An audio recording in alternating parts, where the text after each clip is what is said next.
Good evening, everybody. Good evening. Hey, it's really wonderful to see you all here. Welcome to the American Association for the Advancement of Science, or AAAS. My name is Sudit Parikh, and I have the incredible privilege of being the Chief Executive Officer of this amazing organization, this 178-year-old organization that is about advancing science and serving society. I want to thank you all for being here. I know it's cold outside, but it is warm in here. And it's warm in here because tonight we're going to talk about the heart of science. And I have to tell you that as a scientist, as a person who's worked in policy, as a person who's worked in business, there is nothing that is comparable to the joy you get from insight, from truth, from being able to learn something for the very first time. It is an extraordinary feeling. It's something that is not owned just by the scientist. This is what's powerful about it. It's owned for that moment by the scientist. But then comes the moment when you share it with everyone, when you share it with the world, when it becomes a part of our understanding as human beings. And that is what is extraordinary about science. Now look, 2025 has not been my favorite year. I'll tell you that. 2025 has not been my favorite year. 2025 has been a year that is a test. It's a test of the scientific enterprise. We are the inheritors. Our inheritance comes from, 178 years of this wonderful organization, 500 years of the Enlightenment. It comes from all of that. We are the inheritors of that. And this year has been a test. It's been a test of whether or not that search for truth, that search for knowledge, that search for discovery that tells us something not just about ourselves, but about the world around us is going to continue to be led from here, is going to continue to be valued here, is going to continue to be a part of what makes our community, our national community, great. And I have to tell you that it's been a long year, and it's been a year in which I have seen ups and downs, in which I've seen challenges, in which I've seen real damage done. Real damage done. I've watched as incredible talent has sometimes been walked out of the doors of some of the buildings in this city. I have watched as grants and research has come to halt in some of the wonderful labs around this nation, as grants and funding are terminated. But I have watched also the resilience of scientists, the resilience because they want to pursue truth. They want to pursue discovery. They want to pursue answers to questions. Sometimes fundamental discovery, sometimes the kind of discovery that just makes you go, wow, I can't believe the universe is like that. And sometimes in pursuit of application to enrich our lives, to make our lives better, and applications to lengthen our lives and to make them more healthy. I've seen that. And I've seen scientists do that even sometimes when the funding has stopped. I've seen them continue to go to their labs and continue to do the work. That is an extraordinary thing. And it is because of the incredible feeling that you get when you're on that verge of discovery. And so tonight, I'm so thrilled, I'm incredibly thrilled to have the experience of sharing that in a room of friends. Now, you may not be friends yet, but by the end of this evening, after we've heard the conversation and some words of wisdom, and after we've had a chance to break some bread together, I think it's important as a science community, not just scientists, but also those who value science, also those who participate in science, also those who benefit from science, for us to share that common good that is truth and knowledge, that common good that is the source of sometimes national strength, sometimes personal strength. That is an extraordinary thing. And I thank you all for being here. And I'm so proud to turn it over to the leader of our Dialogue on Science, Ethics, and Religion here at AAAS. Now, to lead Dialogue, Science, and Ethics, and Religion would take a remarkable person, wouldn't it? Wouldn't it take somebody that has a set of experiences that maybe aren't so easy to find? Maybe somebody who at one point in their youth was a championship roller derby winner, and also a scientist, and also a leader in the faith community. Well, you know, we're very fortunate to have that kind of leader for our dialogue on science, ethics, and religion. Katie Hinman is that kind of leader, and you will see that the warmth, the charitableness, the leadership that's needed and to bring those various points of view together are imbued in that person. So Katie, please come up here. Thank you, everybody. Thanks for being here.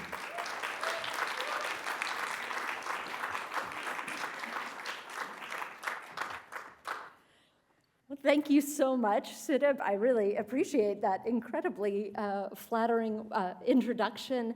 It is just such a pleasure to welcome you here this evening. As Sidib mentioned, I'm Dr. Katie Hinman. I'm the director of the Dialogue on Science, Ethics, and Religion here at AAAS. And I'm so glad to welcome you to our 2025 December Dialogues. Each year, the December Dialogues is an opportunity to engage in conversation around a subject that's at the intersection of science, religion, and society, and we are so delighted that you're joining us for tonight's event, The Heart of Science. We're thrilled to be able to welcome you who are here in person, as well as those who are joining us online. And as we begin, I do want to acknowledge the land on which we are gathered here at AAAS. Land acknowledgements are important to help undo Indigenous erasure and to tell a more complete truth about our history. So here in Washington, D.C., we're on the unceded lands of the Piscataway, Pamunkey, and Nacotchtank peoples, the traditional stewards of this land. And while there are no longer any Nacotchtank in this area, there are still Piscataway and Pamunkey in the area, as well as other Native peoples. And we pay our respects to the elders past and present. As we acknowledge the history of our endeavor as well as our present, we're called upon to work for justice, equity, and liberation for all. Now, a few logistical notes before we dive into our program. For those of you here in person, there are Dozer staff around the auditorium. If you need assistance with anything, Dozer staff, if you could raise your hands, they're mostly in the back. If you did not pick up a program on your way in, you can raise your hand and we can get one to you. Those of you joining us online can find the program at bit.ly/2025DD program.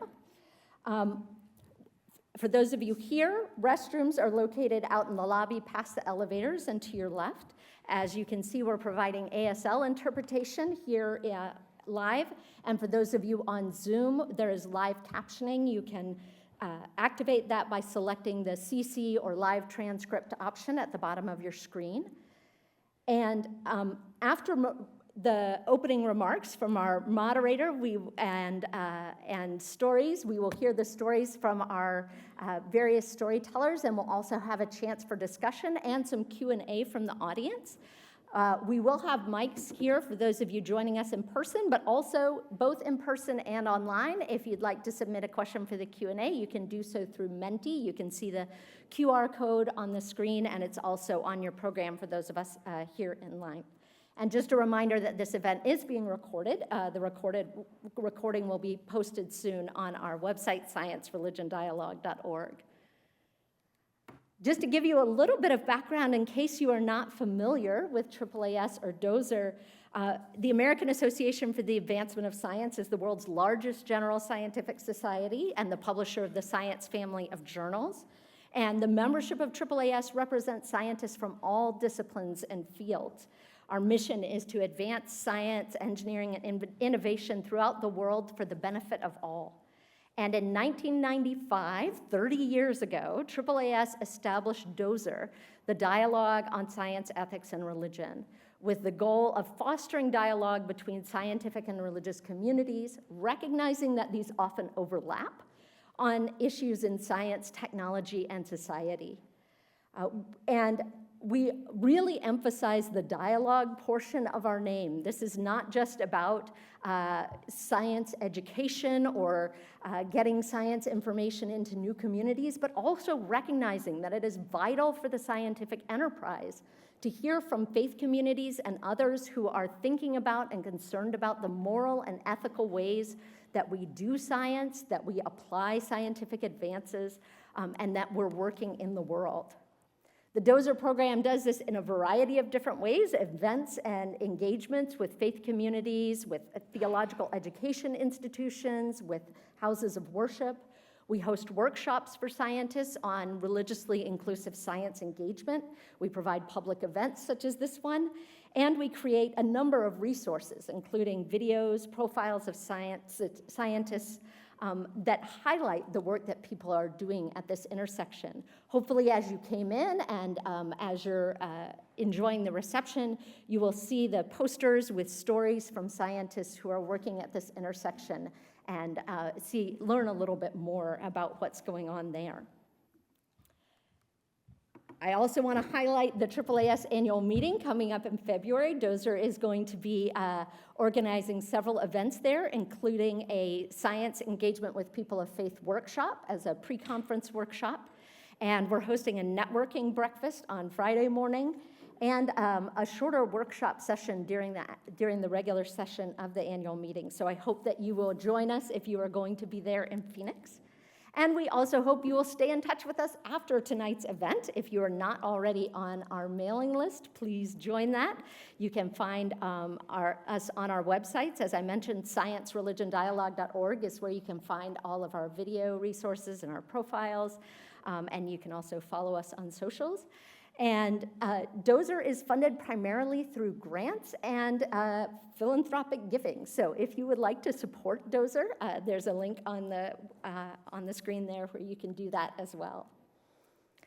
I am really thrilled to announce tonight's program because, as Sidip mentioned, this has been a not great year for those of us in the science community. All of the things that he mentioned, grant cancellations, changing regulations, rapidly shifting leadership and priorities, and even direct attacks on science and scientists. And even those who may not have been directly affected are feeling that same anxiety and unease. And young people who have been considering going into the sciences are now thinking maybe that isn't the greatest place to be.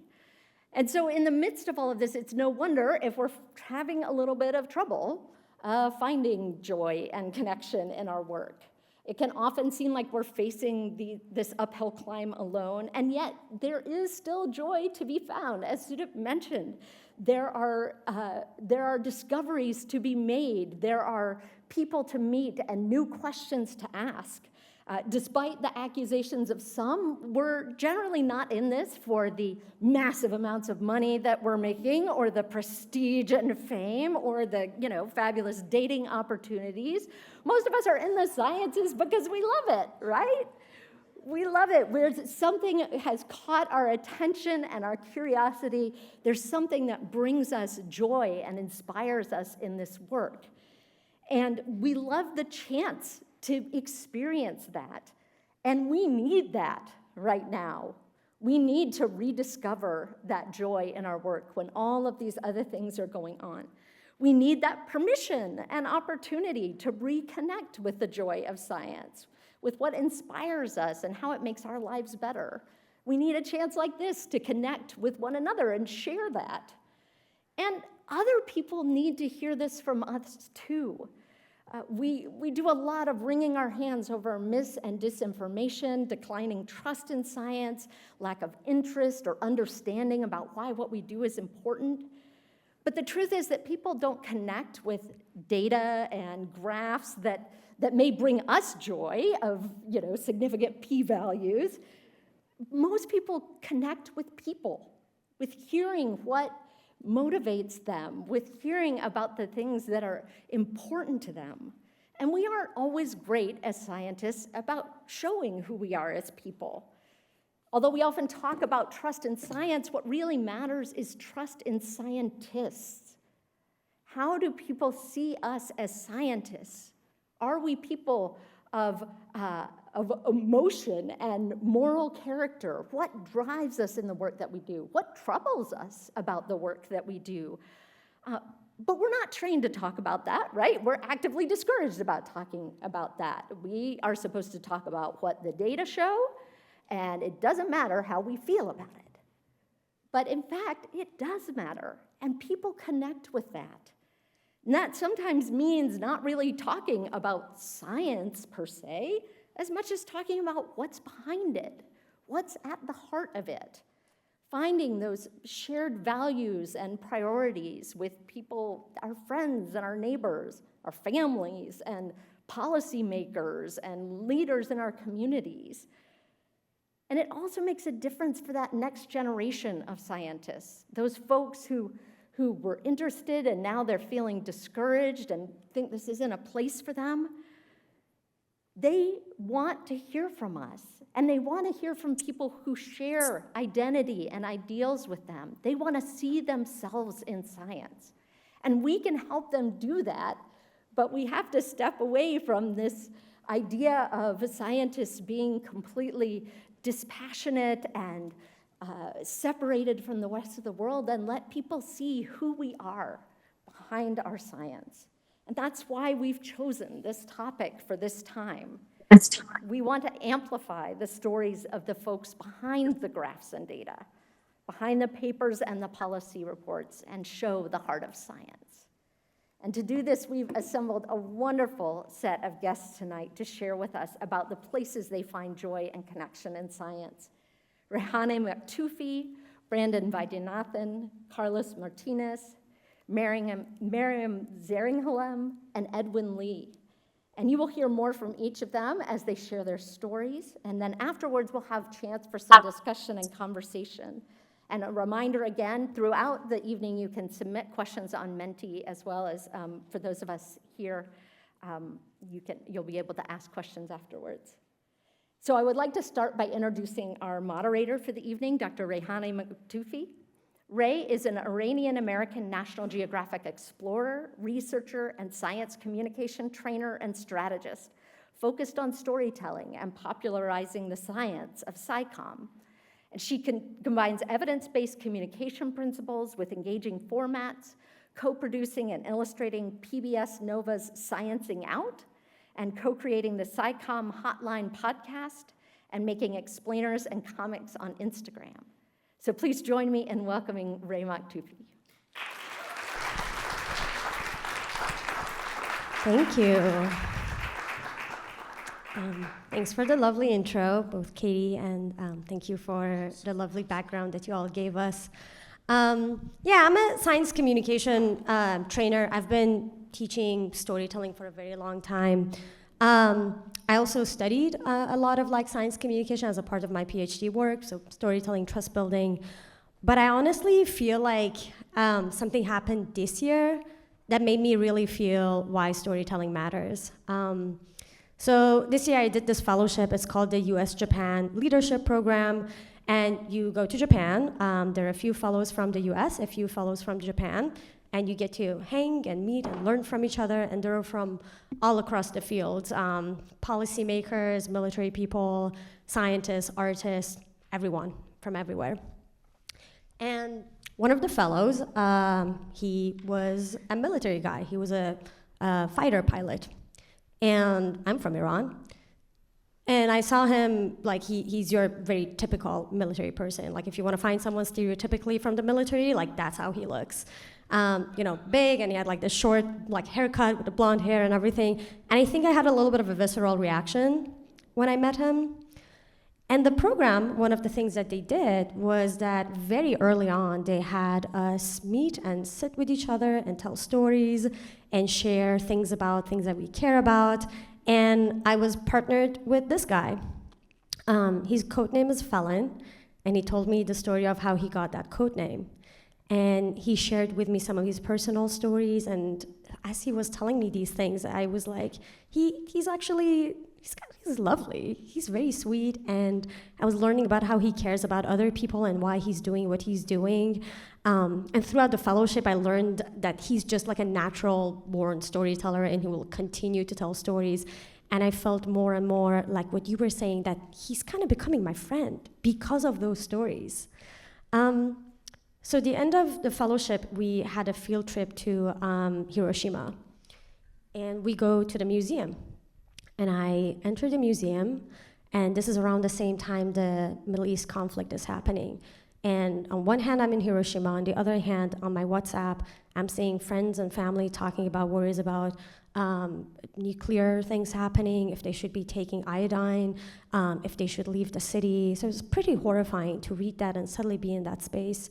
So I just entered the museum, and there's the rest of the cohort. And as they go in, I kind of linger on, and I'm looking at these images, and I have a full-on anxiety attack. Like, my hands are shaking, I start sweating, I am like, oh God, like, I cannot move, I can't do anything.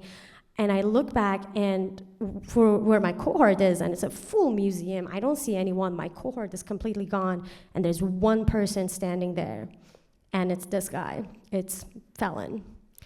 And I'm like, really? Like, out of everyone in this fellowship, like, he's the one that is still there? Like, low-key, he's like the reason why I'm having a panic attack. So I just like go to him, I'm like, Felon, I'm having an anxiety attack, so can you just like hang around? I'm gonna go cry, scream, come back. And he was like, okay, like very cool, very calm. It's like, okay. Went out, cried, screamed, didn't really scream, like inside. Came back, and he was there, and I joined him, and we walked through the museum, and he was just like there, hanging around where I was. And there was another moment I had to go back, and came, and he was still there. And he was just like, he kept an eye on me, just checked in. And at the end of it, we were just like standing instead of this like giant image of Hiroshima after the bombing. And we just stood there, didn't say anything. And I felt so cared for by this guy that a few days ago, I had such strong visceral reaction to. Because I knew his story, and now he was my friend, and he was caring for me. At the end of the fellowship in the airport, I saw this random guy from the behind. He was big, military looking, and for a moment I felt joy. I was like, wait, is that Felon? And he was not. But it was surprising to me that that was my first reaction, joy, to see my friend. If anything, that was a moment that I was like, oh, that's what storytelling does. The people that you can have the most weird, strong, negative, visceral reaction to, they become humans and they become your friends. And I don't know what it did for him, but I know what it did for me. And I hope it had the same impact on him. So I'm very excited, I'm very happy that today we are going to meet the scientists, and before we meet their science, we get to learn about their stories and their humanity, and we'll become friends with them, I hope. And I'm gonna set 3 suggestion rules. I think storytelling is an interactive process. As I was telling my story, I was looking at your faces. I was hoping that I would see reactions. I was hoping that there would be a giggle or a moment of like, you being with me. It's like, you know, when you're in a Zoom room and like all the things are like black screens and you're like, I have no idea what's happening, like please clap or laugh or cry or something. So if today you heard the story and as you're hearing it, you have a reaction, you wanna laugh, you wanna get excited, you wanna gasp, please do those things and let the storytellers know that you're having a reaction to their stories. The second thing is, if you have a phone, you might hopefully have silenced it. Even if you think you have silenced it, just take it out, take a look at it, make sure it is actually silenced, and then put it back in. That'd be wonderful, thank you. And if you want, you can come closer, but if you're comfortable where you are, there's seats on the 2nd and 3rd row, and that's my last note. Okay, how do we feel?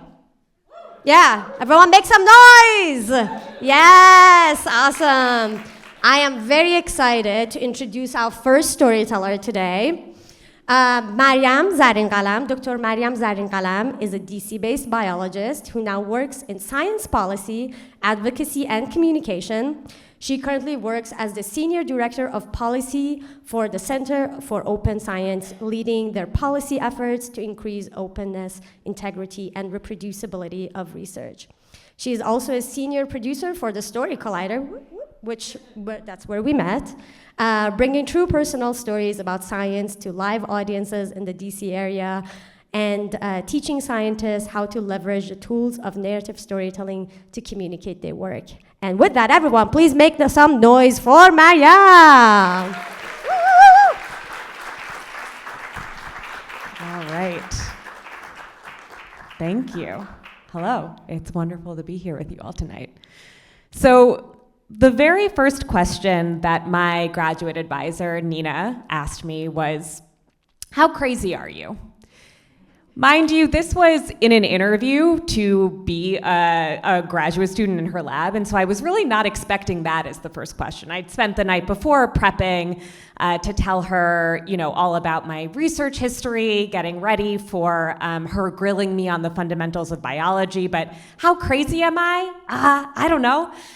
But I think about it, and I'm like, well, maybe a crazy question deserves a crazy answer. And an honest one, and so I reply, pretty crazy? And thankfully, that was the right answer for her. She starts telling me about this high-risk, high-reward project that she's been dying to get somebody to take on. High risk because there was a good chance it wouldn't work, and high reward because if it did, it could really reshape our thinking around biology. Now, for those of you who are a little rusty on your Biology 101, allow me to quickly tell you a little bit about the science. So all of life's complexity can be boiled down to 4 letters, A, C, T, and G. DNA's 4 bases, which come together in all kinds of different combinations to give our cells a blueprint for life. They work to encode information that tells our cellular machinery how to create these complex molecular structures called proteins that make us who we are. And back in the 1960s, a group of scientists got together and they sort of worked out how these letters come together and are decoded by our cells. The genetic code, this table of 64 different combinations of triplets of letters that encode the information to make you, you. And so, for a long time we thought, case closed, done, nice, wrapped up in a bow. But, these folks never considered that, there might be more to the genetic code than that table. There's all of these different chemical modifications, structural rearrangements that we've known about for decades, but nobody ever considered that this could be read as a 5th, 6th, 7th, on and on and on letter.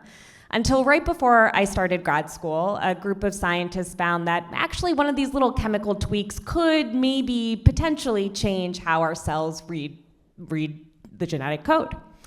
And as Nina is telling me about this, my eyes are just like bugging out. My mind is blown because it could mean that maybe that genetic code that I had committed to memory as an aspiring young biologist, this genetic code that I took to be like dogma, etched in stone, case closed, like irrevocable truth, could, there's some wiggle room, and that I, a mere graduate student, could have something to contribute to filling in the blanks. And so, my head is sort of spinning, and I'm just like filled with this sense of curiosity and possibility and potential and maybe delusions of grandeur, I don't know, but I say yes, I'm in, I want to do this project. And straight out the gate, I get some really promising results. It's a little hint that maybe our crazy hypothesis isn't so crazy after all. And so I'm like, great, now I have to just replicate this so that I really feel strongly that this is true. And a month goes by, and a year goes by, and 2 years go by, and I am just trying the same thing, like losing sleep, thinking about like, oh, maybe if I tweak my protocol this way, or if I use this ingredient instead of that ingredient, I'll get back to that really promising answer. And every time I am turning up nothing, no dice. And I'm starting to spiral because I'm now a third-year graduate student. I have nothing to show for myself other than a lot of, lab pages that lead to nothing. And I'm feeling really embarrassed and ashamed and alone because here I am at this prestigious institution, surrounded by the most brilliant minds in science, surrounded by my cohort of fellow graduate students who are doing all kinds of amazing things. And here I am, I spent 3 years doing the same protocol after protocol after protocol, and I've got nothing. But finally, I'm just like, I have to tell somebody this. Like, people are gonna notice. I can't just be here forever. At the end, after 7 years, my graduate program just like threw you out. And I don't wanna be thrown out. And so I'm like, okay, I need to regroup. I need to think about a next step. And so I reach out to some of my trusted friends, and I'm like, here's what's going on, and I'm really embarrassed, and I'm worried I'm never gonna have another good idea. And if I do have another good idea, what if that fails too? Oh God. And to my surprise, they start telling me about like, oh, you know that finding that I presented at lab meeting a couple weeks ago? Yeah, I had a string of failed experiments that finally led to that like little inkling of success. And oh, they start telling me about their own fears and frustrations and experiences with failure and their doubt. And I start feeling liberated. Like maybe I'm not, such a bad, terrible, no good imposter scientist after all. And I kind of get my groove back. And I think, like if this was such a liberating experience for me, maybe my failure can be that for someone else. And so I start a blog, a Tumblr called Science Confessionals, where people could go and anonymously confess their own feelings of failure and frustration and doubts and share that with the world. And when I first created it and launched it, I see it getting shared on Facebook and on the platform formerly known as Twitter, and by people I'd never met before. And I'm thinking like, wow, this is really taking off. There was such a need and appetite for this. And folks are stopping me at the university happy hour and saying like, thank you so much for creating this forum. We can't wait to use it. And, I'm feeling pretty good about myself. Like, yeah, look at me. I created this service, this thing that was needed in my community. Well done. But a week goes on, and 2 weeks, and no one is posting except for me and, a couple of friends. And so I'm thinking, gosh, my blog about failure has failed. Yikes. But at this point I'd learned a really important lesson, that within every failure is an opportunity to learn and to grow. And so it wasn't enough for this blog about failure to fail. I had to understand why it flopped. So I start doing this postmortem analysis. I go around to my friends who I know have failed because they were my confidants initially, but I know that they haven't contributed to the blog. And I'm like, what's up with this? Why didn't you liked it, you were so excited. And they were like, yeah, but I thought about it. I just didn't think that my failures were interesting enough to share, notable enough to share, high impact enough to share. You're seeing a theme. So it's not, it told me that not something sort of interesting about our minds, about what we're willing to share, that it's not enough for our failures to be mundane or normal or routine. They have to be, we have to be failing in a way that is new and noteworthy and impactful, right? We have to be innovating at the game of failure. And so, it showed me something kind of interesting about the psyche of the scientist, right? We are so driven to, have everything has to have a reason, a purpose. It has to be for the greater good. But when you're in the middle of failure, you don't really see, it's hard to see the good in that, the purpose in that, what the point of all of it is. But failure in science is frequent and it is inevitable. We are asking big, bold questions about the world, and so we are bound to get it wrong. I mean, this is a really sort of wild endeavor that we've embarked on. And so the fact that we don't talk about it seems like such a missed opportunity to me. I know that it's really hard and scary to do, especially in these times that we are in. But I always think about how many people could feel like they had more access to this thing that we do that is science. If they knew that it wasn't all just lone geniuses who knew all of the answers at the start. I mean, if we knew all the answers, there'd be no point to doing this at all. Instead, science is done by people, by humans who are just doing their best, who are using this self-correcting method to chip away at the boundaries of our ignorance. And so we fail. And to me, what makes science so successful and scientists so deeply special is our resilience. The fact that we have this deep optimism that someday we might get it right, that we might get closer to truth or a cure or finding something that just sparks joy and wonder in the world. And to me, we have this just resilience and this unabiding faith that on the other side of our failures, we'll get a little bit closer to that truth. And that to me feels like a story worth telling. But as you all know, I am a little bit crazy.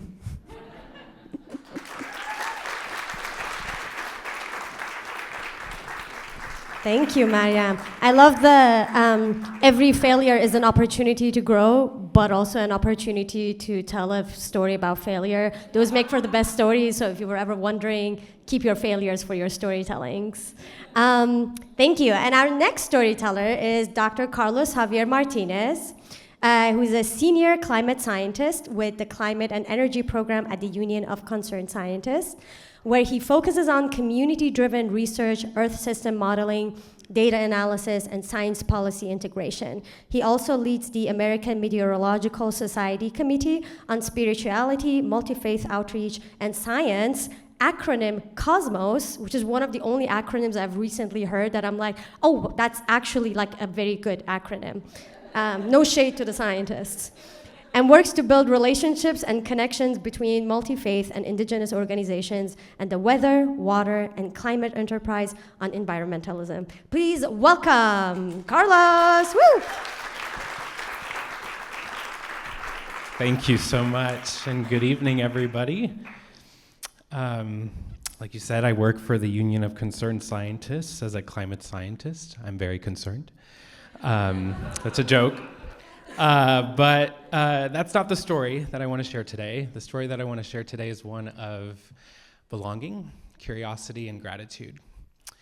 So I was first born in Puerto Rico, a small island in the Caribbean region, as you may or may not know. But I wasn't raised there. I actually grew up in the mainland US. My family, my dad got a new job in, guess where? Cincinnati, Ohio. So at the age of 4, we moved. And after the first winter, we moved to Dallas, Texas. So it was a little chilly for them.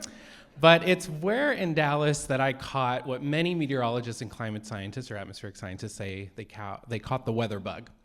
And for me, growing up in Dallas, the seasons, although they're not like here, the seasons were between a severe weather and tornado warning to a 1 inch of snow that would shut down the entire metroplex.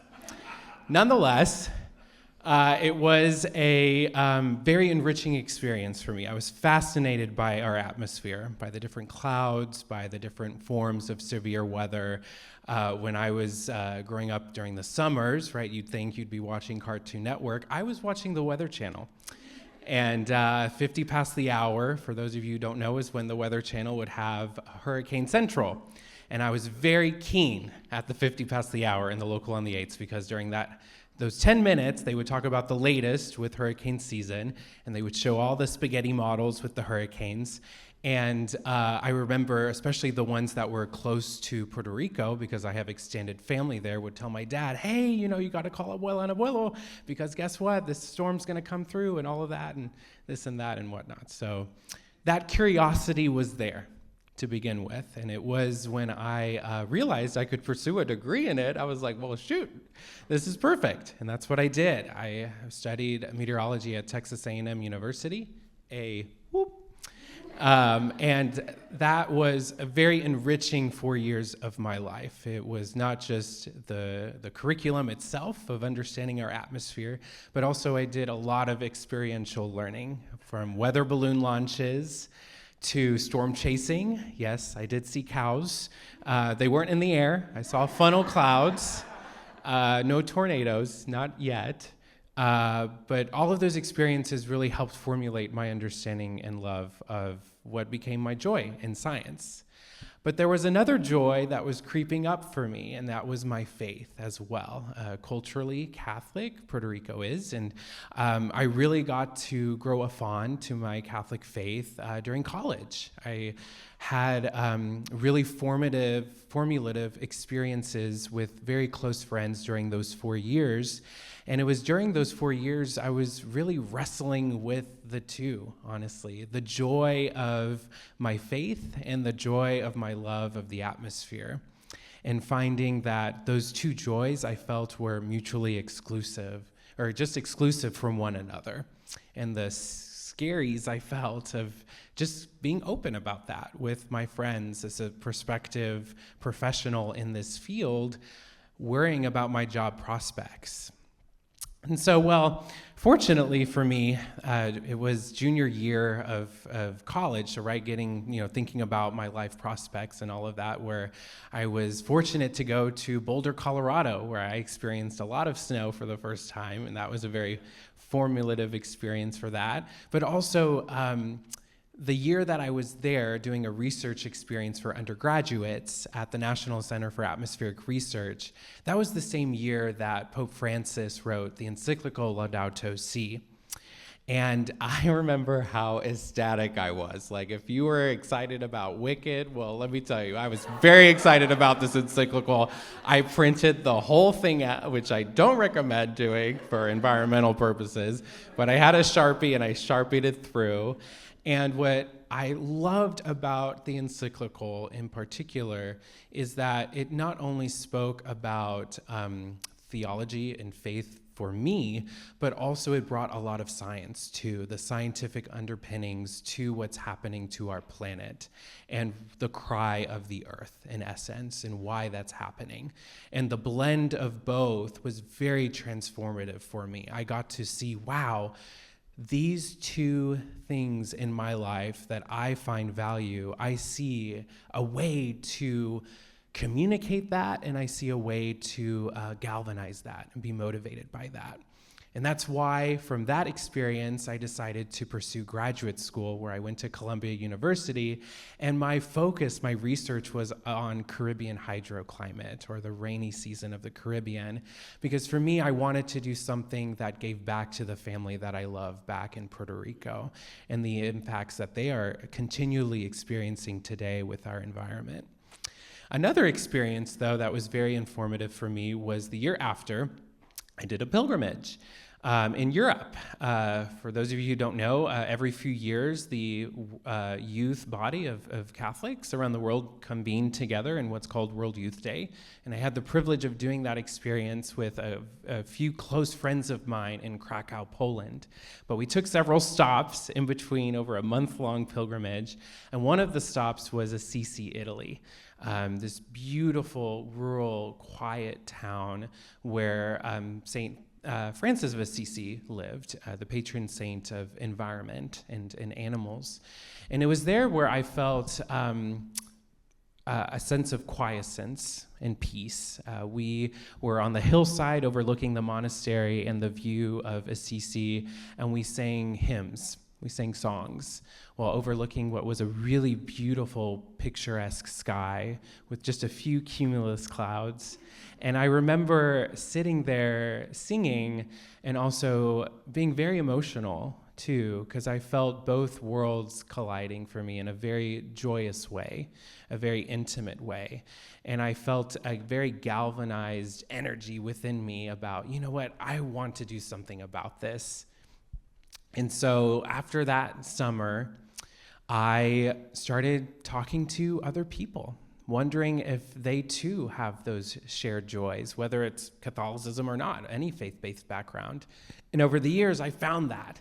I found that through folks like Dr. Catherine Hayhoe, Dr. Bill Hook, people who identify not only with their scientific background and the joy that they have with that, but also to their an additional way of understanding our world that connects to them and that connects to their communities and the people that they belong to and that they're with. And so that galvanized me to do what I'm very thankful for, and that's I did the curiosity, the belonging, now the gratitude piece, which is Cosmos, which I'm glad the acronym fits well.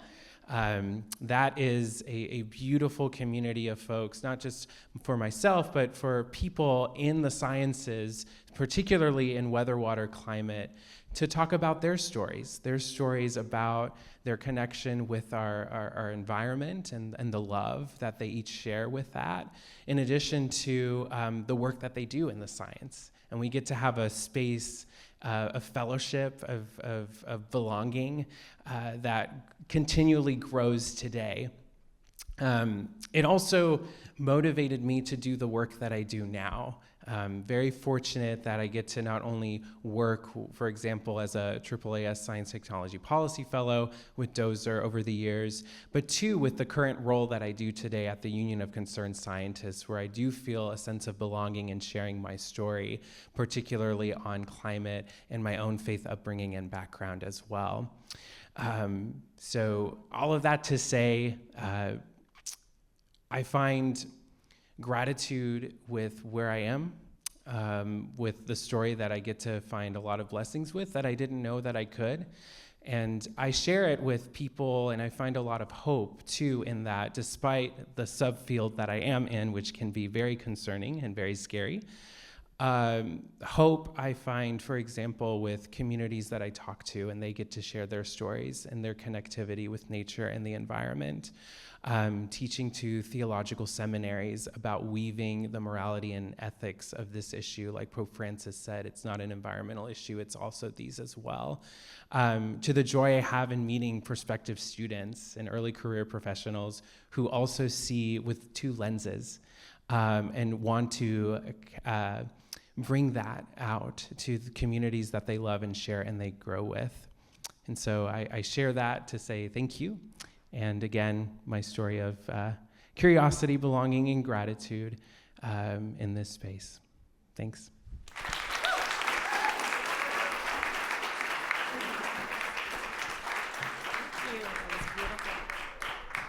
Thank you so much. Can I ask AAAS to please do a screening of Twister and then have Carlos do a commentary on it? Please. I'll come. Thank you so much. Our next speaker is Dr. Edwin W. Lee II, who is a son, a brother, a friend, a mentor, an educator, whose work focuses on empowering students with learning instruction, problem-solving skills, and career engagement opportunities that enhance their educational experience by improving their self-efficacy and sense of belonging. After earning a PhD in electrical engineering at The Ohio State University, he spent 8 years as a higher education administrator and is now completing the second year of AAAS Science and Technology Policy Fellowship in the STEM Education Directorate at the National Science Foundation. Everyone, please welcome Edwin! Woo!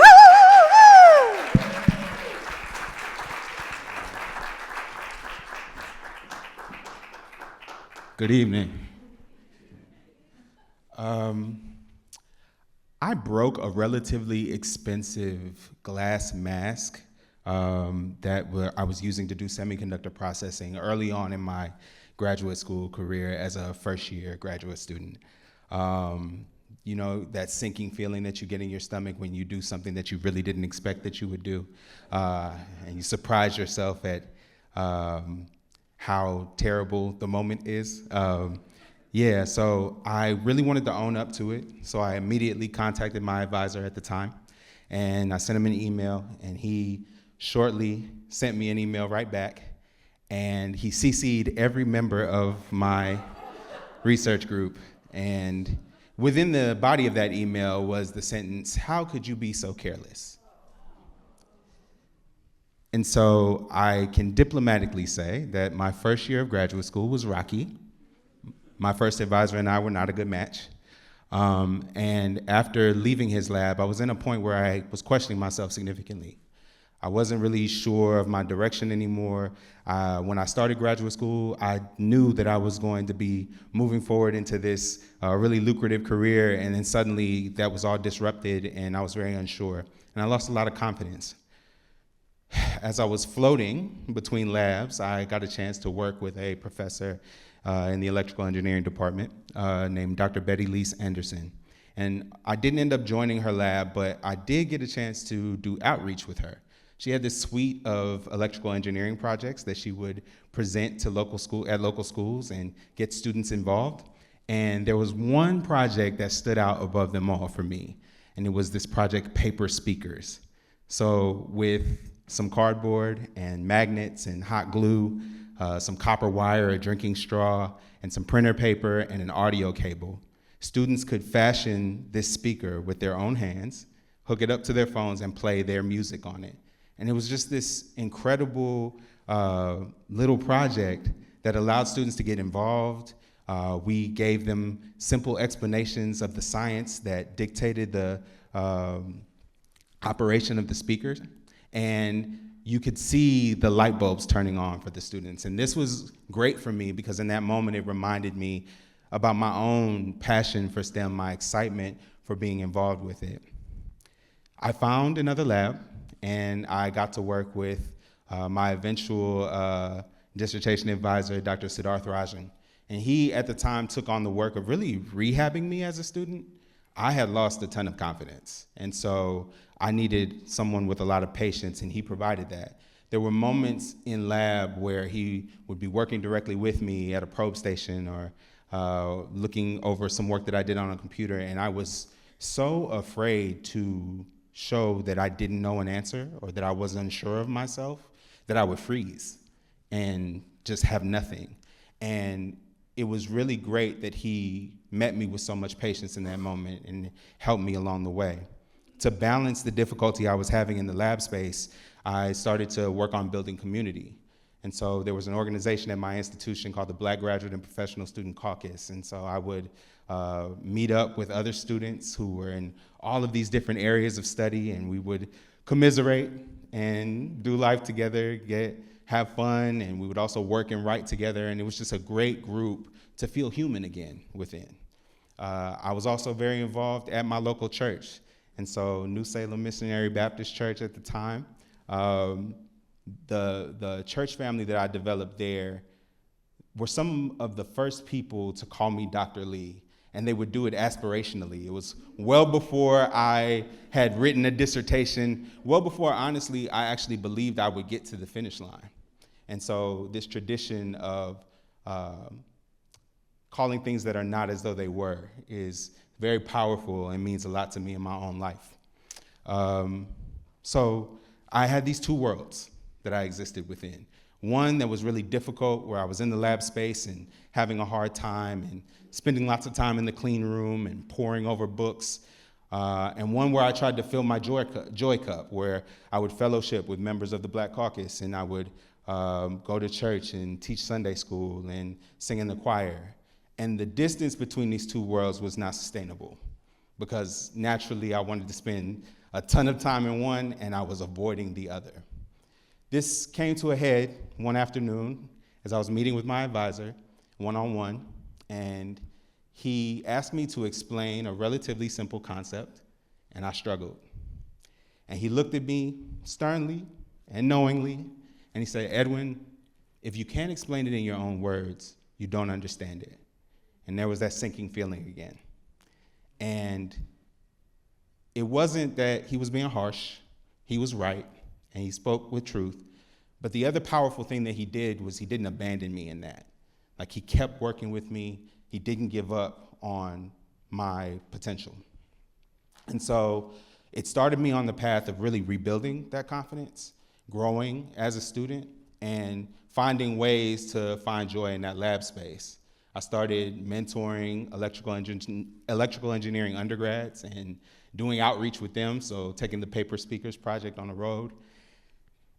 And somehow I got committed to partnering with a local nonprofit that was bringing us to different schools, and they signed us up for 23 schools over the course of 3 weeks, where we would present to over 180 students, and I said yes for some inane reason.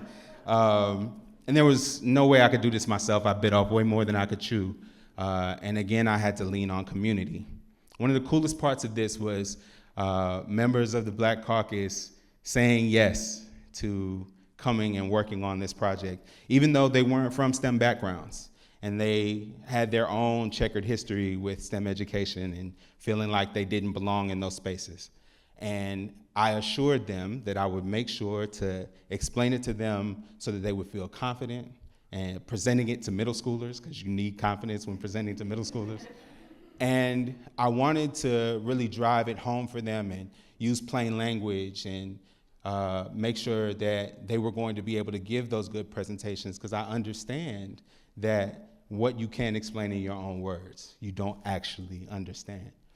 And so it was a great 3 weeks. every student that we worked with actually got a working speaker, which was a triumph.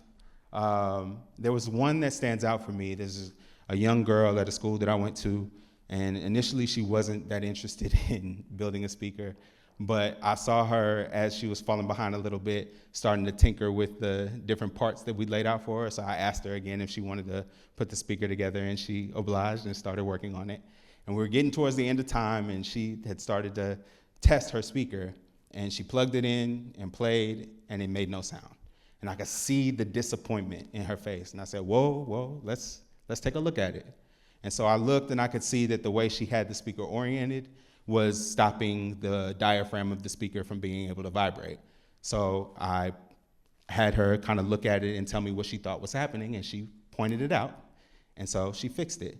And when she plugged it in and it played her music, I could just see the smile spread across her face, the excitement, and that's what I do it for. That's what I get excited about. And so today I'm a STEM education professional, and my expertise is in student academic success. And so my work really focuses on making sure that students understand how to make knowledge in STEM their own, how to communicate it themselves. And for me, making it accessible means deeply understanding it so I can translate that information to them in a way that they can receive it. Unfortunately, a lot of our STEM environments don't really operate this way. We can really focus on making the space accessible for those who are gifted or have a specific talent that leans towards learning STEM, rather than really focusing on those who are curious and questioning. And so it doesn't have to be this way. There is all of this potential that exists within our students. There's opportunities for us to inspire them and get them interested in STEM.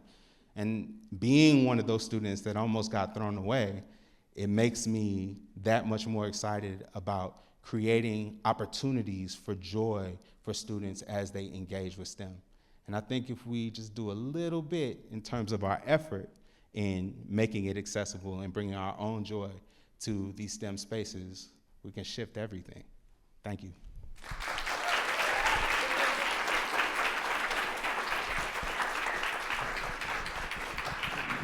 Thank you so much, Edwin. They say like when people share stories, there's like parts of it that you can really relate to, and a lot of times it's like the feelings. For me, it was the sinking feeling when you broke something. I broke a very expensive dish at my in-laws the first year and the first time I visited their house. So I'm sorry. Yeah, I feel you. And with that, I'm going to introduce our last presenter. Dr. Brandon Vaidyanathan is a professor of sociology and a director of Institutional Flourishing Lab at the Catholic University of America. His research examines the cultural dimensions. Sorry, I haven't thought about the other page. Religious, commercial, and scientific institution, and he is the founder of Beauty at Work, a media platform which includes a podcast and YouTube channel that aims to expand our understanding of beauty, what it is, how it works, and why it matters for the work we do. Everyone, please welcome Dr. Brandon! Thanks, Ray. Hey, everybody. It's wonderful to be here. Thank you, Katie, for the invitation. How many of you remember high school science?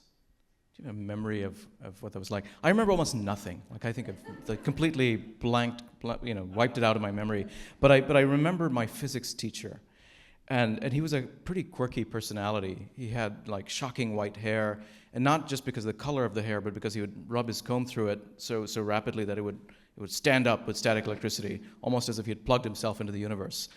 And he was obsessed with math and physics. I mean, he had this incredible devotion to physics and would turn everything into a problem set or a physics problem. And so if you go to on a roller coaster ride or if you watch a movie, you could expect a pop quiz or some kind of problem set that would emerge on that particular experience. And it baffled me to encounter somebody who was as passionate about science, about physics, as my classmates and I were about, say, Mariah Carey. And he had just this kind of palpable joy about about science. And for me, being excited about science was not cool because I wanted a girlfriend. And this was not the way you could get a girlfriend by being excited about science. But something about that experience, about this man, had stayed with me. And I started out in college, I was good at science, but it never really moved me in any way. And I started out in computer science and eventually switched into business because I wanted to understand people. And I wanted to understand what made people passionate about work, what made work meaningful for some people, and why for many other people work was just a means to an end, it was just a necessary evil, it was intrinsically meaningless. And many of my peers lived like that. And then there were people like this physics teacher of mine and some other people I knew, and it was a puzzle for me. Another puzzle also was the tensions that, like the one Carlos mentioned, between faith and work, between faith and science. I had just converted to Catholicism, and so religion and science, religion and work for me raised these big questions, and I wanted to figure out a way to address those questions. I didn't quite think that epistemology was the right route. It seemed to me to try to get at how are people actually living out these tensions. And so I ended up becoming a sociologist. I ended up using empirical methods to try to understand what people actually think and feel and believe and do, and how do you measure that, and how do you generalize it to the population, and so on. And I ended up doing a postdoc at Rice University with Elaine Howard Eklund, and she studies scientists. So for a number of years, we studied scientists around the world in several countries, surveyed tens of thousands of scientists, interviewed hundreds of them, trying to understand what they think about the relationship between science and faith and science and religion. And one of the things I did that I found important was to ask scientists, why do you do what you do? And what makes you justify the sacrifices? So we studied physicists and biologists, mostly bench scientists, so not people working at Google, right? So people working in university, national labs, and asked them, why do you spend long hours in your labs? Why do you forsake maybe a more lucrative career in industry? Maybe sometimes giving up your health, giving up your family for the sake of this? What is it that makes it worthwhile? And I expected to hear things about perseverance and hard work and curiosity. But what baffled me was I would regularly hear them say, I do it because it's beautiful. And the word beauty kept coming up. And it was not, for me, a word I would have associated with science. It was not my experience. But it was the experience of that physics teacher of mine. And so there's something here that I wanted to understand. So I've spent the last 6 years trying to understand what beauty means to scientists. And so we've been interviewing and surveying physicists and biologists in different countries. And the thing that I've learned is that there is a deep aesthetic experience at the heart of science, which is this, we call this the beauty of understanding. And it's not just the sensory beauty of stars and cells. It's that recognition of the hidden order of things, the inner logic of things. And when things come together, when things click, you go, that's how things are. And that is a profound aesthetic experience. And so pursuing this kind of beauty for me has been a doorway into understanding my physics teacher and into the fascination that I've developed now with science, which I didn't have when I was younger. But the other thing that studying beauty has taught me is that science is not just its beauty is not just valuable for sensory delight, but it also is spiritually valuable. And I'll tell you a story that really struck me here. So I interviewed a biologist in India, and I remember going into her lab, and it was a very tiny little metal box filled with files and paperwork everywhere. And she wanted to show me the injection system needle of a salmonella bacteria. And so this is the mechanism through which this bacterium infects the host. And if you look at the slides from her microscopy and zoom in, the needle looks identical to the pillar of a Hindu temple.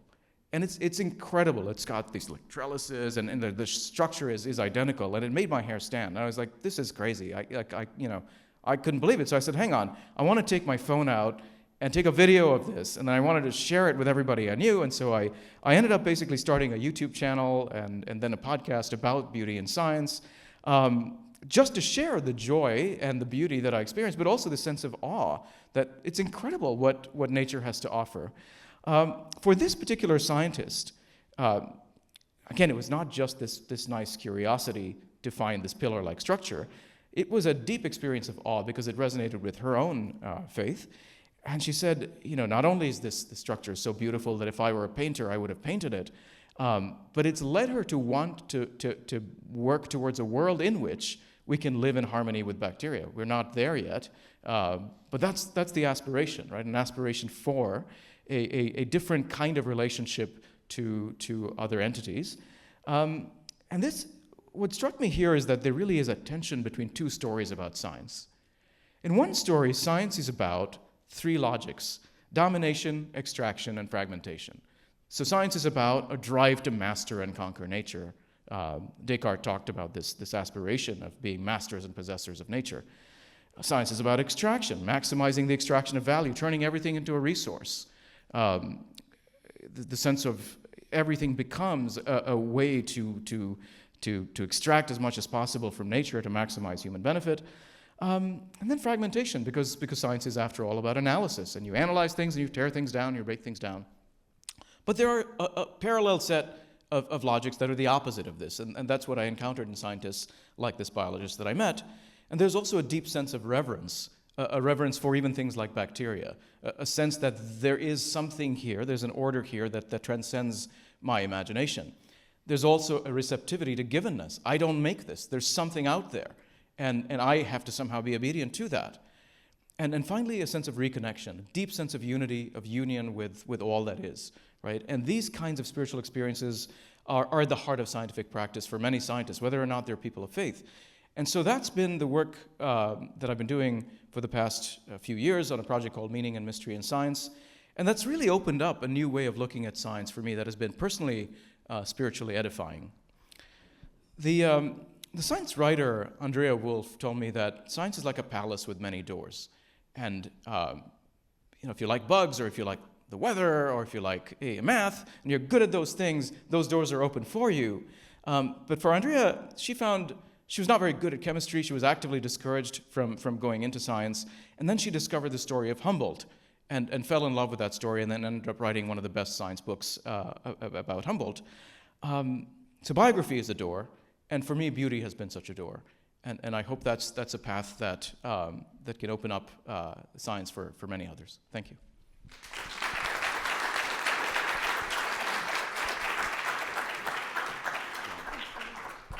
Thank you. This was such a beautiful story, and I'm just asking for a friend. As you were doing your business research, did you find out how, as a science communicator, someone could become very rich? No. Okay. Okay, totally fine. It was for a friend. I don't care about money. And with that, I'm gonna invite the rest of our speakers to come on the stage. We're gonna have a Q&A. Yeah, how are you all feeling? Good, okay.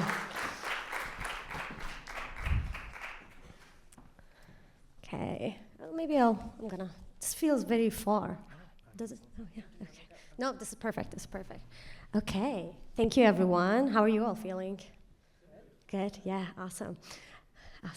Okay, so I'm gonna start with a personal question that I always like to know, and that is, what is your favorite stories? And as you answer that question, maybe like stories that actually really impacted you, also what made you say yes to Dozer and Katie to come here and tell stories?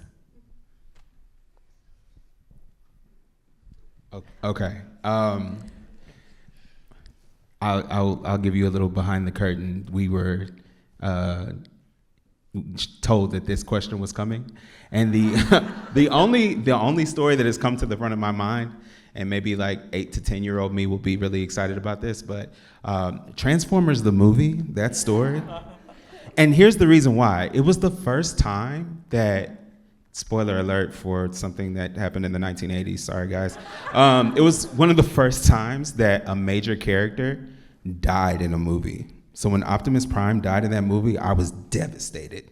And yet I kept watching. And it's just like a really cool story. I'm sorry, did I spoil it for you? So sorry. I did not know Optimus Prime died. Well, I watched some of the cartoons when I was yeah, I mean, sorry, I ruined it. Anyway, the reason why I was excited to do this, as the kids say, or maybe they might not be saying it anymore, I'm a real yapper, and I really enjoy talking. I'm a podcaster, but I think it's important for us to humanize ourselves through the stories that we tell. I think, as I kind of shared in my own story, it's that willingness for us to share our failures that make these pathways more accessible. I don't want folks to think that I'm perfect. I want you to know all the ways, maybe not all the ways, but a lot of the ways that I've messed up. So it gives you the ability to see yourself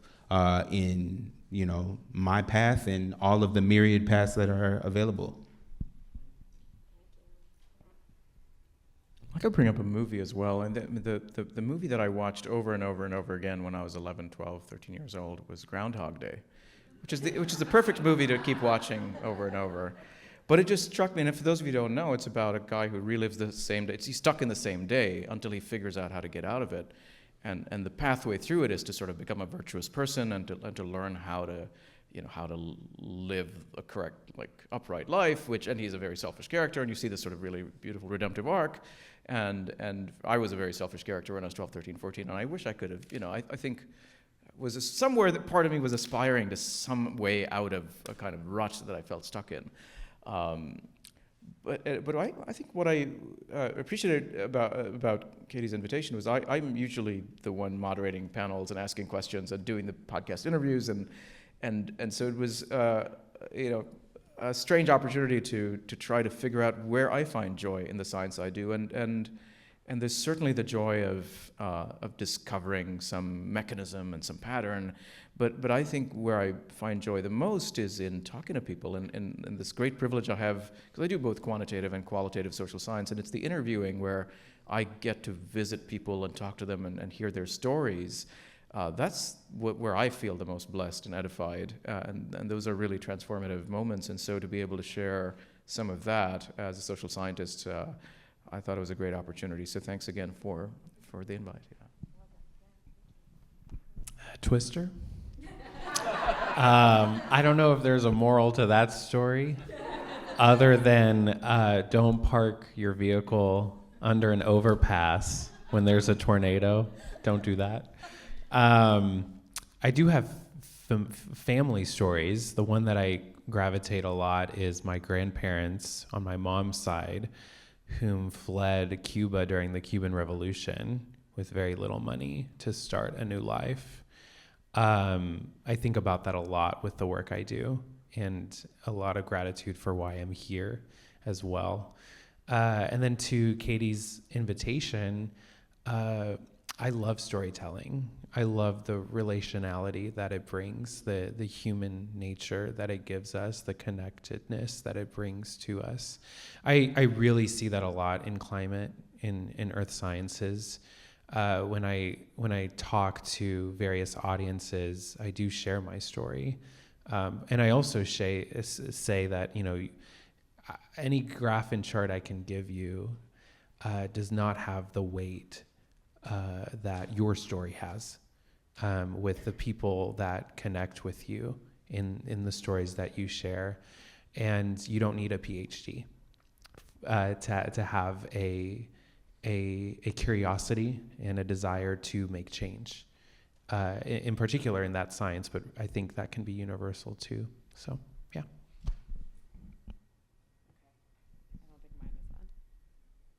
There we go. I got it. So stories. I guess what I love the most about when we work with Story Collider and get to work with storytellers is just the specificity of how a person would tell a story or answer a question. And so the example that I was thinking about was my dad is a very quirky man. None of you would know him, but he is. And he's extremely brilliant, trained as a nuclear astrophysicist, and he's 74 now and is like a cloud computing architect. So how you stay relevant in computer science, I don't know. But I asked him, he was like, we were on vacation and he was sort of like trailing behind us, and I pull back and I asked, what are you thinking right now? Like, what are you thinking about right now? And he points to a license plate and says, 4,721. And I was like, what? And he says, well, if you take out all of the letters and add that number, you get a palindrome. And that's what I've been thinking about. So he was walking slowly because he was just looking at the license plate. And he's like, I used to play this game with myself when I would walk to school. When I was a little boy, I would just look at the license plates and I'd make palindromes. And so I try to like connect with him and I point to one and say a number. And he's like, well, I mean that, or the more interesting version is this other number. And I was like, okay. So I say that to say that I feel like asking questions and just kind of hearing the way that people respond to them, it's just such a specificity that you get from stories, and why I love working with storytellers and hearing their stories. And I think that's why I said yes to doing this, because I think that, you know, this has been just such a profoundly devastating year. And to spend time hearing the human stories that underlie the people doing this science, I think it fills with a sense of like stakes, what we stand to lose if we just kind of cast it all aside, because there is such richness and beauty in the people who do science and the science that they do. So that I wanted to celebrate that with you all. Thank you. Love these. I have so many questions, but because time is limited, I would love to hear your story. So if you have any questions, you can either come to the microphones or raise your hand and someone will bring a microphone to you. There's also the Mentimeter app, so you can write your questions there. So I'm just going to be awkwardly silent for a few seconds. I see someone walking to the, okay. So maybe you, and then after that, if someone could bring a microphone there. Thank you. Question for Edmund. Did you ever go back to that first advisor or maybe have a conversation with another senior person and point out, how did you set up a system where one careless mistake could do so much harm? There was a learning opportunity there for the senior person. There's an old Japanese quality management saying, bad managers try to fix the blame. Good managers try to fix the system. Have you chased down that path at all? I appreciate the question. As I was preparing for this, I thought about how valuable it would have been for, the situation was that the sample that I was trying to get the pattern on, you have to bring it not in contact with the sample, and I brought it too far in contact because I was looking through the microscope and yeah, I cracked the mask. If there was a pressure sensor, right, it would have alerted me that I was too close, and then I could have, backed off a little bit. But no, I did not go back to him after the fact. I did have, there were thoughts of having completed the degree, visiting his office and being like, hey, yeah, I'm the one who wasn't cut out to do this, right? But no, I did not do that. I doubt he's watching, so he won't see this either, but it's fine.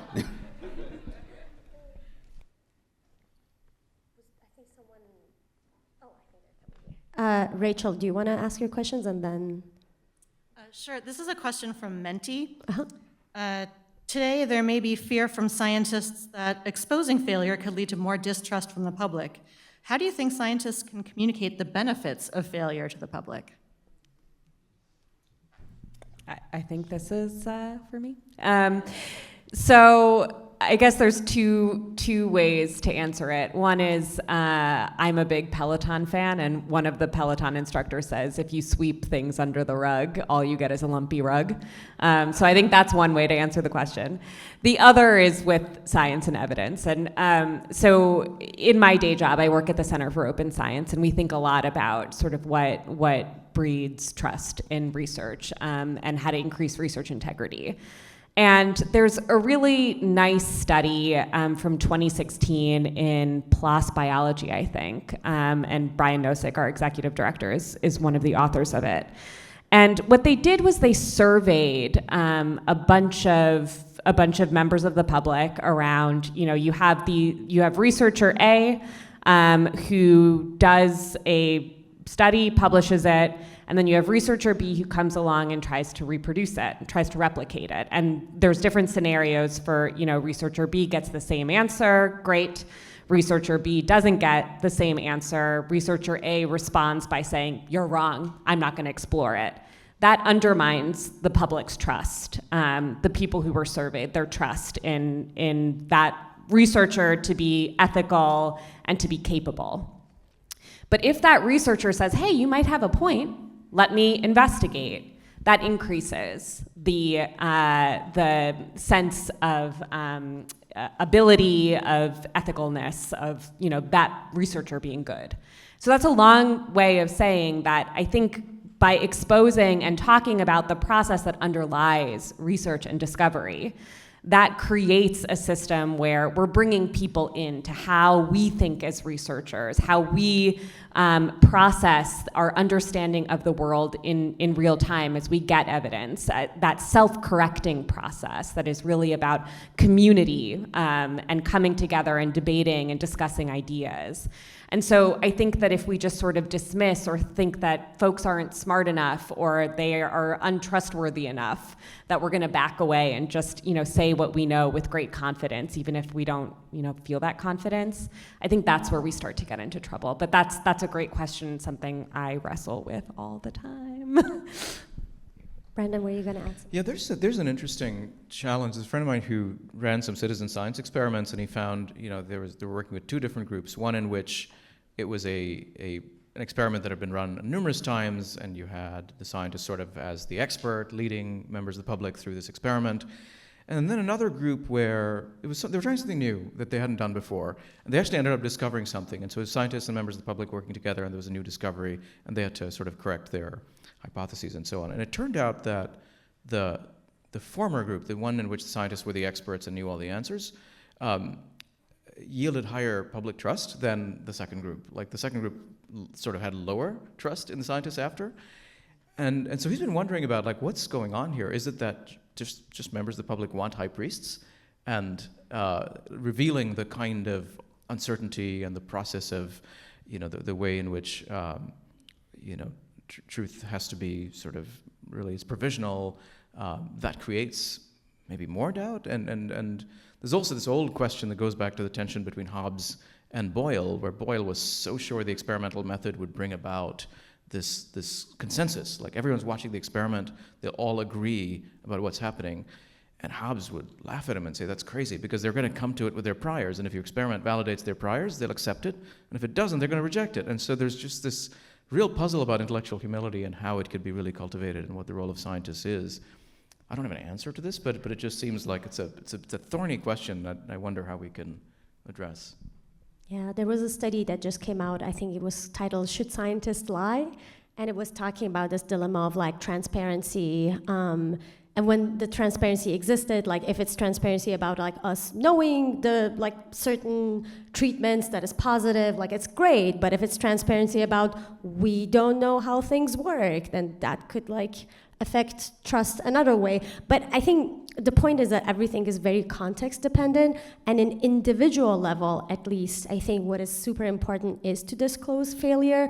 It's kind of you decide how vulnerable I'm gonna be. I'm not gonna probably disclose like you were saying, all of my failures that I've always done throughout all my life, but what is a failure that if I talk about now, I can actually build trust to say, hey, this is something that we did wrong, we figured it out, here's what we're doing, here's how it's better now. So kind of how can you also be strategic about the vulnerability that you're having and the failures to be hey, you can trust me because I'm telling you that I failed, and here's how we learned and how we became better, which is a lot like the process of science. But yeah, it's very context dependent and very complicated topic. And requires conversation, right? Exactly. And I think that's, getting back to stories. What is so helpful, it creates those bridges so that it's not these one-offs where I throw facts at you and then walk away. Right. First of all, I'd like to compliment the fashion that I see here. Okay? Yeah, this is Thank you. an all-star team of Renaissance people. And to be able to understand how to look as well as you talked about beauty, so science meets art right here. So But I wanted to ask if any of you have fantasies about where you want to be in the next couple of years, because to break out, like you're still all young and you're still energetic, and that's not be forever, right? So where's that retirement check going to come from? Okay? What is it that you're going to break out on? What are we going to remember you as? I mean, unfortunately, when you get to a certain point in life, people start saying, oh, you did this. Even though you've done all these other things, you may have failed in certain things, you may have come close, but there's this one thing that people remember you for. So are you thinking about that? Where's that residual check going to come from, and how are you going to change the world? And can you do that in an elevator speech, or do you have that in you to say, I know I'm going to invent the next this, that, or the other is going to change people's lives? Thank you. Who wants to? Which fashionable participant wants to start first?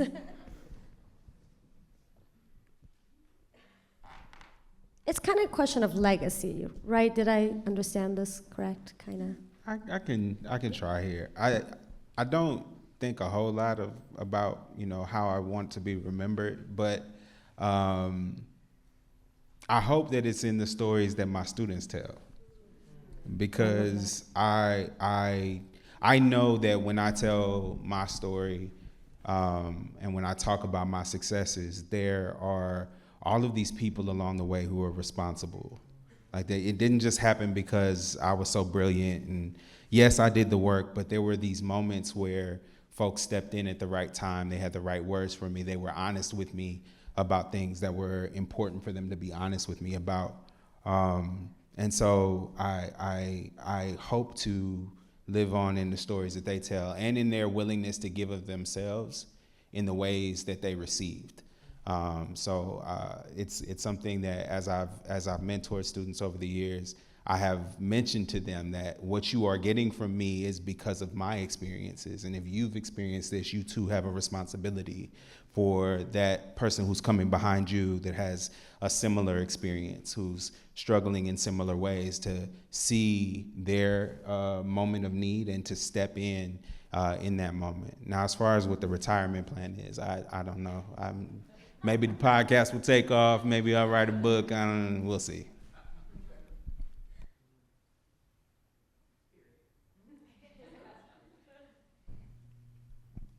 Yeah, I mean, I guess sort of like related to that, just thinking about, I guess, legacy, which feels weird to talk about. I think just creating permission structures for more people to feel like they can engage with science, particularly people who don't, have a scientific background or were told in school that science wasn't for them. That's always where I'm thinking, in the policy work that I do, trying to increase access to research, and the storytelling work that I do. The parts that are most fulfilling is when people find and recognize that there is expertise everywhere, whether you have 3 letters appended to your name or not. I don't know what the retirement plan is either. Maybe my book on failure. Yeah, I don't have a retirement plan either. I think I'm trying what I'm trying to figure out is a way to keep doing work that I find interesting and to work with people that I enjoy, and so there's a deep satisfaction on both of those fronts. There's just a lot of nonsense that gets in the way of doing the work that you need to do, right? Like all sorts of bureaucratic stuff or what's happening right now politically, right? I mean, so there's that sort of stuff that gets in the way, but being able to focus on work that is intrinsically meaningful and that's worth doing, and that if done well will bear fruit, whether or not that's your own work directly or those who take on the mantle and down the road, but that's not up to you to control. And so I'm hoping I can remain faithful. I don't know if I'll be successful. Ditto to everything that's everyone shared. I think for me, with the puzzle piece that I have in this 7+ billion person mosaic, I hope that my piece of that puzzle leaves the world in a better place than it was when I started. I love that. Thank you. Katie, do we have time for one more question, or yeah? One more, but very short answers. Yeah, thank you. Okay, I'll try.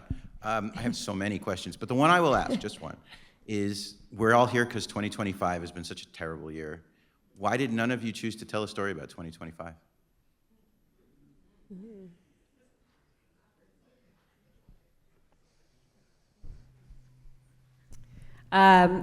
This is a cop-out of an answer. At Story Collider, we say we tell stories about scars, not wounds, because wounds are still festering. And we're interested in the arcs and where you are on the other side of it. And so I think there's a lot of processing. I mean, I do think about failure and the story that I shared in the context of today, and what our responsibilities are as researchers, as the scientific community. So a cop out of an answer, but I'm still processing. Brilliant answer. Thank you. And with that, thank you. Yeah, I always love the scars, not wounds. Scars, not wounds. And with that, first of all, thank you so much to the panel and all the lovely answers. And thank you so much to you. Before leaving, so we thought it would be fun if we all get to experience some more storytelling. You have all told stories in the past. You constantly do that when you're meeting your friends or at dinner. And sometimes it feels a little intimidating to figure out, what is the story that I'm going to tell? So what we did is that we have these cards that you can pick up as you leave the room, and they're going to be all around the place too. On one side is a very beautiful picture, and you can pick whatever that speaks to you. And the other side, we have prompts. So if you came with other people, or if you're standing next to other people, we want you to share a memory or a very short story with them. And to do that, if you can't think of anything, you could use these prompts. For example, a time when you felt joy or awe or surprise.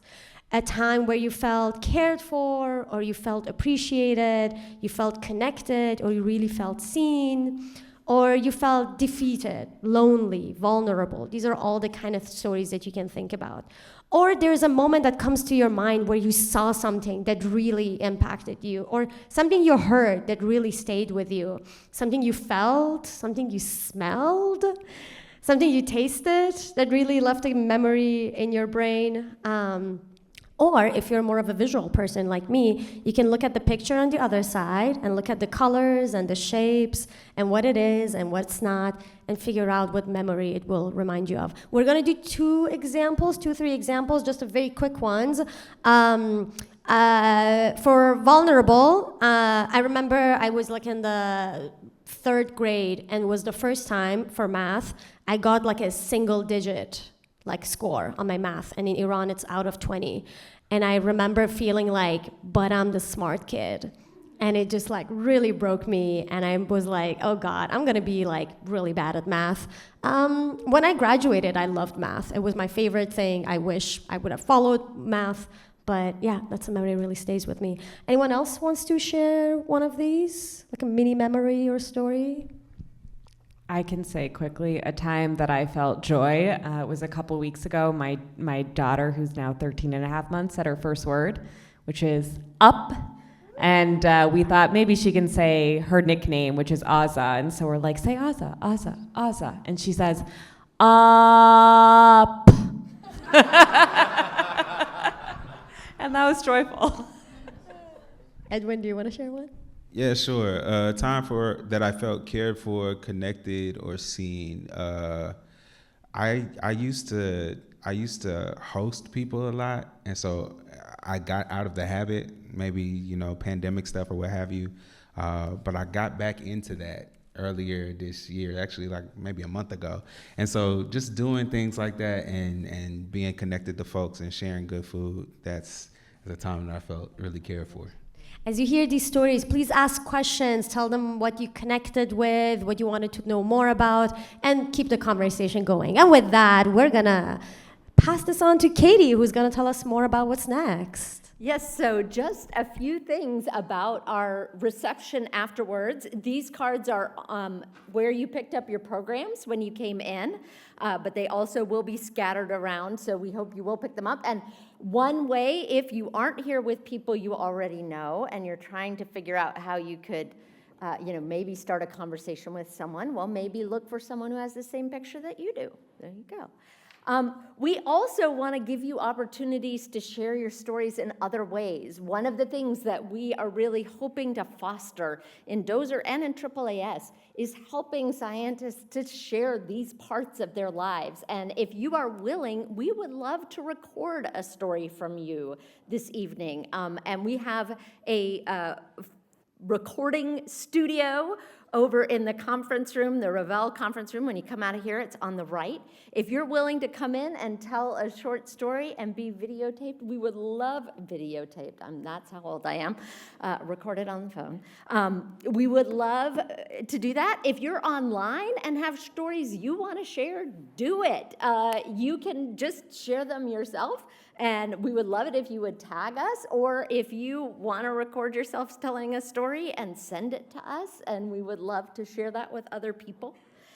We do also have food and drinks at this reception, so when you go out, most of them are going to be on the first floor, but there also will be a few on the second floor. There are tables and places to hang out. We really hope that you will use this time to connect with one another as well. And just a reminder, we tell our stories in lots of different ways, not just words, but also images and music. And we have an art gallery on the first floor of this building. And there's a great exhibit in there right now, which is of visuals from our Science Magazine visuals team and how they tell stories of science through images. And so I hope that you will also check that out when you're wandering around. And we actually have somebody from the science visuals team will be around down there until about 8 o'clock. So I hope you will check that out as well. Thank you again for being here. I got to tell you, my cheeks hurt because I have been smiling so much. This has been such a balm for my heart. I hope it has been for yours as well. I hope you will stick around and share stories with us and with each other. And one more thank you to our wonderful group of storytellers. Thank you so much.